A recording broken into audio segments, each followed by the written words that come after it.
This is February 1948, and the location was close to where MH370 was last seen on radar in 2014.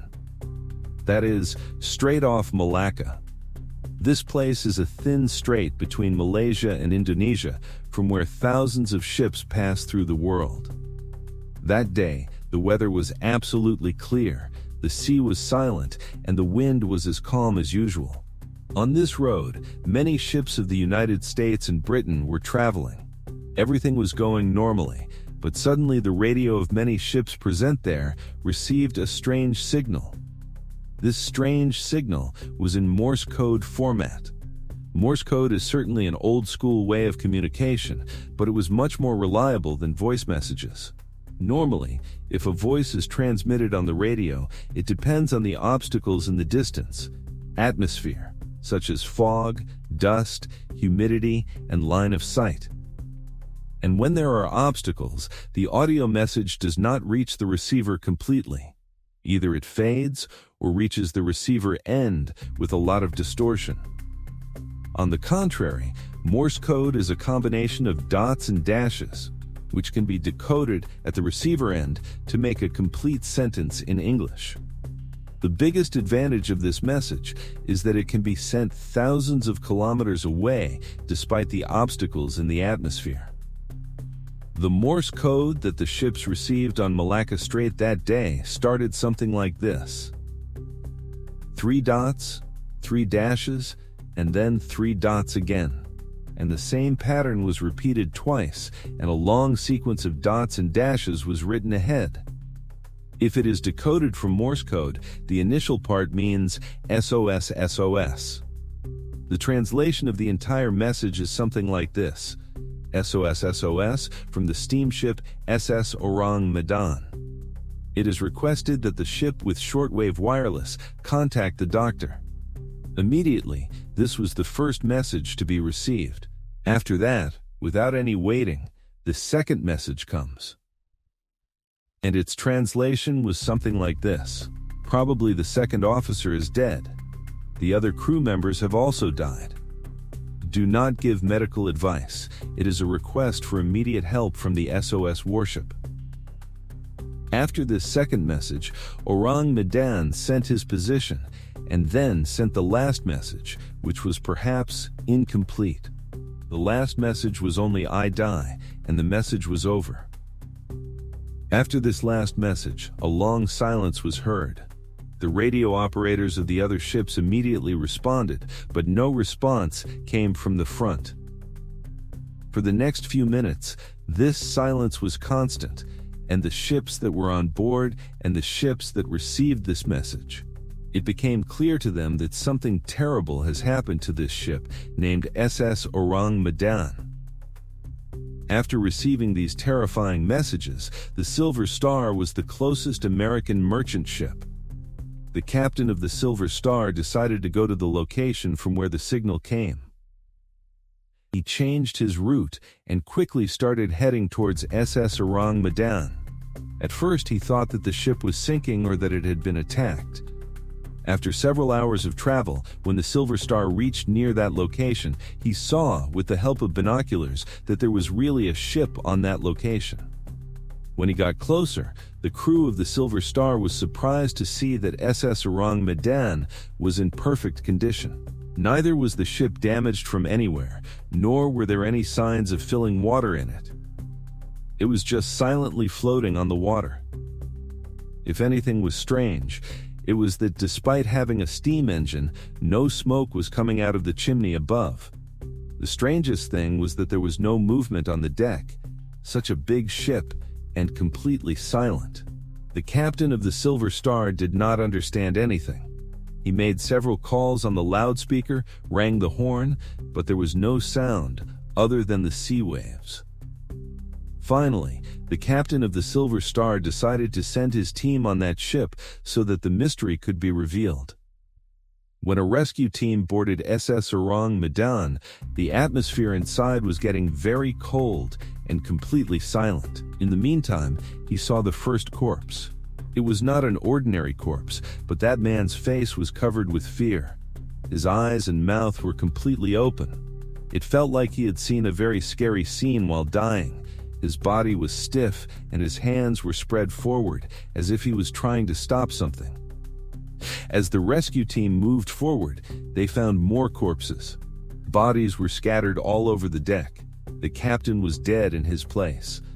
The rest of the officers were dead on the bridge. Even the dog of the ship was found dead. The death of that dog did not seem normal. It was also stiff and his mouth was open.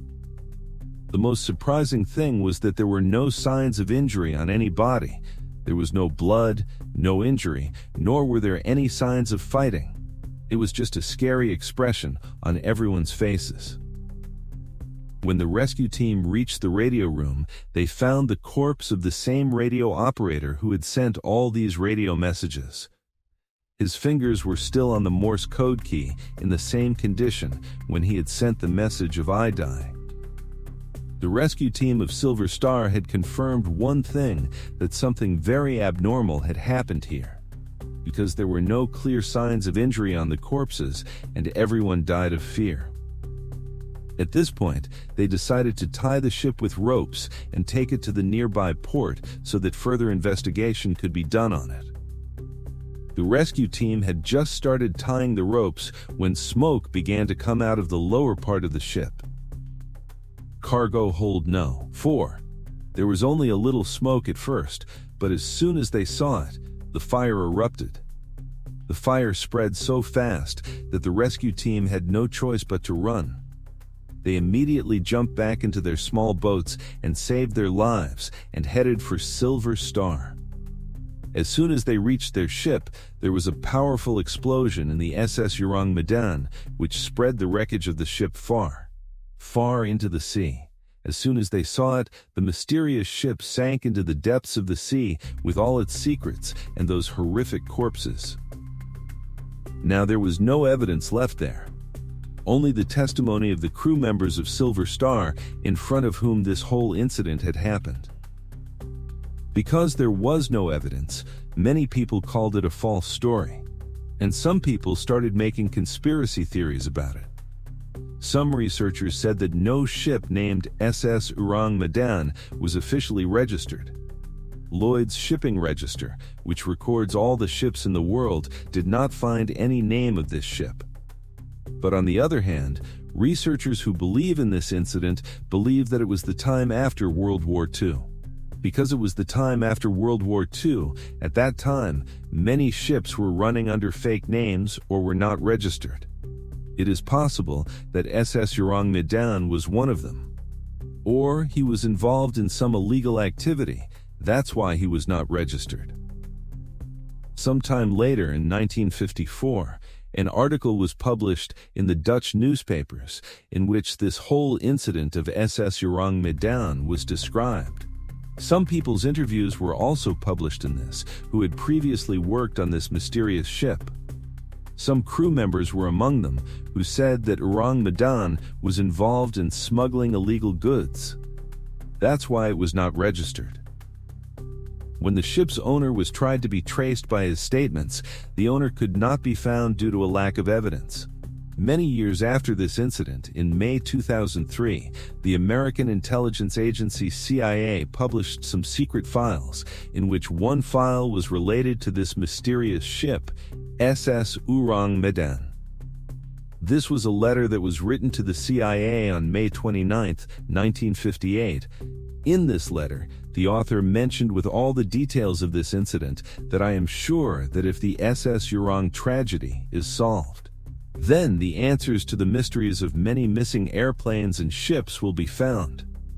The CIA did not investigate this letter, but this letter was kept in secret files for the next 45 years and then declassified in 2003.